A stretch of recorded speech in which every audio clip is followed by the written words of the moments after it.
Presidenti i Ukrainës Volodymyr Zelensky ka bërë një deklaratë të fortë duke thënë se Vladimir Putin mund të vdesë së shpejti duke kërkuar SBA-s që të qëndrojë fort dhe të mos lejojë presidentin rus të dalë nga izolimi.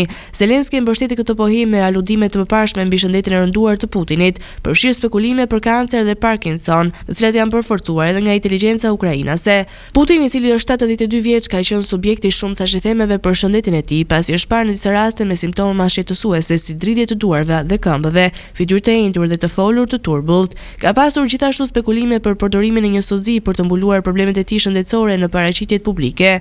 Megjithatë, Kremlini ka mohuar vazhdimisht këto pretendime, ndërsa Putin vazhdon të kultivojë imazhin e një lideri të fortë dhe energjik, duke u shfaqur në aktivitete si kalorimi, peshkimi, judo dhe hokej. Zelensky gjithashtu aludoi se Putin ka frikë nga elita e shoqërisë ruse dhe kërkoi mbështetje të fortë nga SBA-ja, duke inkurajuar që të mos lejojë liderin rus të dalë nga izolimi. Kjo deklaratë shton më tej tensionet në marrëdhëniet ndërkombëtare dhe trazirat politike që rrethojnë udhëheqjen e Putinit.